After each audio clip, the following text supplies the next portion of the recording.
अगर मैं आपसे कहूं कि दुनिया में कुछ ऐसे पुल मौजूद हैं जहां इंसान पहुंचते तो हैं लेकिन वापस नहीं लौटते। कुछ ऐसी जगहें जहां रात के अंधेरे में कोई आवाज आती है, कोई साया दिखता है और फिर सब कुछ खत्म। आप सोच रहे होंगे ये बस कहानियां हैं, अंधविश्वास है, लेकिन जब सैकड़ों लोग अलग अलग समय पर एक जैसा अनुभव बताते हैं तो क्या तब भी हम इसे महज संयोग कह सकते हैं? ऐसे पुल जहां सरकारों ने रात को जाना प्रतिबंध कर दिया, जहां पुलिस खुद डरती है पहरा देने से, जहां लोग दिन में भी अकेले जाने से कतराते हैं। क्या ये सिर्फ मनगढ़ंत किस्से हैं या फिर इन पुलों पर सच में कुछ है, कुछ ऐसा जो हमारी समझ से परे है, जो विज्ञान नहीं समझा पाता? और सबसे डरावनी बात, ये पुल आज भी इस्तेमाल में है। हर रोज हजारों लोग इन्हें पार करते हैं। कुछ को कुछ नहीं होता, कुछ लौट कर नहीं आते। 1. Overton bridge, Scotland. 1859। एक खूबसूरत पुल बनता है, पत्थरों से, मजबूत, सुंदर। ओवरटन ब्रिज, शांत, हरियाली से घिरा, एक परफेक्ट जगह सुबह की सैर के लिए। लेकिन इस पुल पर कुछ होता है, कुछ ऐसा जो किसी ने सोचा नहीं था। 1950s के बाद से 600 से ज्यादा कुत्ते इस पुल से कूद चुके हैं। हाँ, आपने सही सुना, 600 कुत्ते अपने मालिकों के साथ खुशी खुशी टहल रहे होते हैं और अचानक वो रुकते हैं एक जगह पर, पुल के बीचों बीच। फिर बिना किसी चेतावनी के 50 फीट नीचे कूद जाते हैं। मालिक चिल्लाते हैं, भागते हैं, लेकिन तब तक देर हो चुकी होती है। सबसे डरावनी बात, कुछ कुत्ते जो बच जाते हैं वो दोबारा उसी जगह से कूदने की कोशिश करते हैं, जैसे कोई उन्हें बुला रहा हो।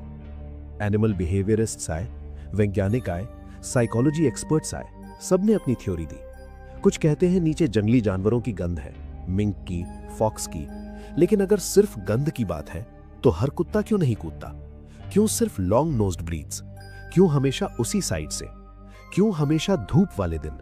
और सबसे बड़ा सवाल, क्यों सिर्फ इसी पुल पर? स्कॉटलैंड में हजारों पुल हैं, हजारों जगहें जहां जंगली जानवरों की गंध है, लेकिन यह सब सिर्फ ओवरटन ब्रिज पर होता है।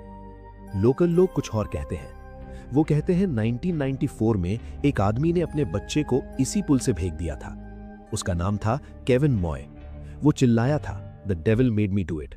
उसके बाद से लोग कहते हैं इस पुल पर कुछ है, कोई है जो बुलाता है, जो खींचता है, और जानवर वो देख लेते हैं, वो सुन लेते हैं जो हम नहीं देख पाते।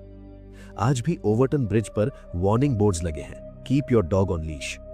लेकिन सवाल यह है, पट्टा बांधने से क्या उस चीज से बचा जा सकता है जो वहां है, या फिर वो सिर्फ इंतजार करती है अगले शिकार का?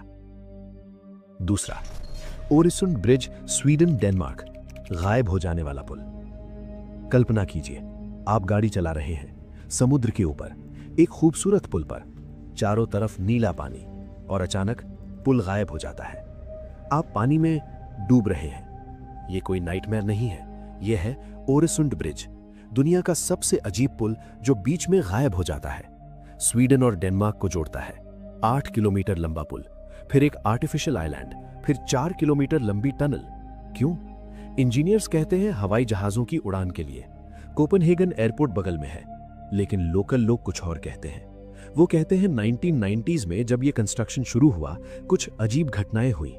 वर्कर्स को रात में आवाजें सुनाई देती थी, समुद्र के नीचे से, गाने, रोना, चीखें। कुछ वर्कर्स ने पानी में कुछ देखने का दावा किया, शैडोज, फिगर्स जो तैर नहीं रहे थे बल्कि खड़े थे पानी के नीचे और देख रहे थे ऊपर की ओर।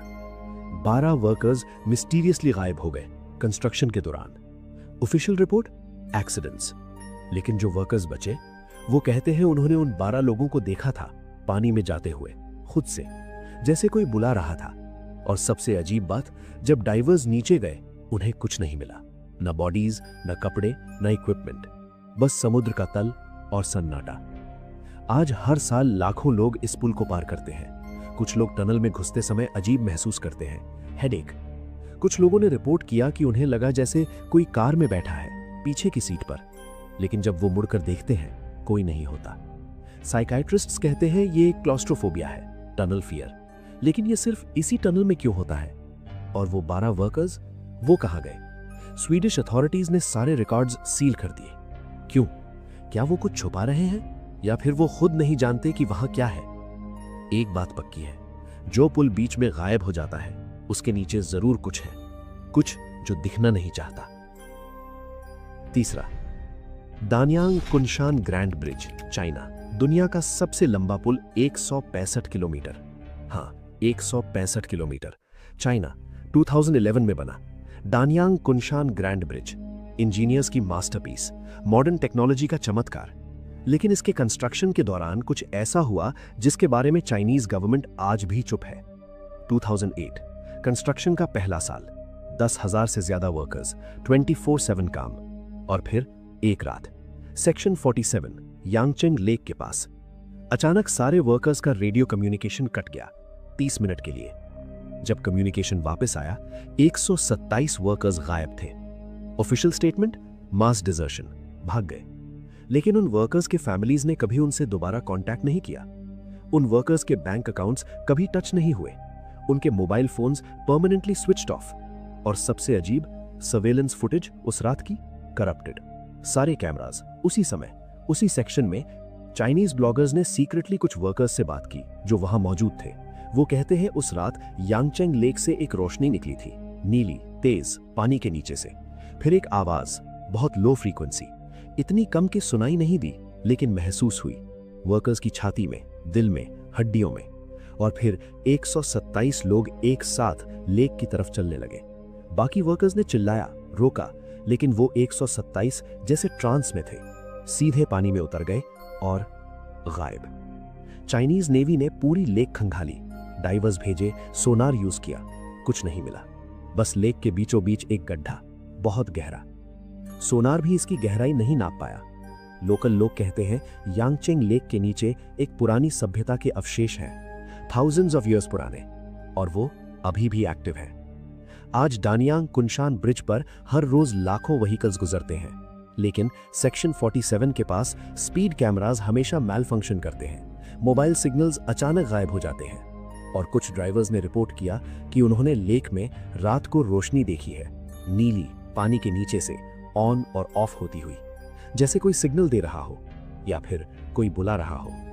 सवाल यह है, वो 127 वर्कर्स कहां गए? क्या वो अभी भी लेक के नीचे हैं?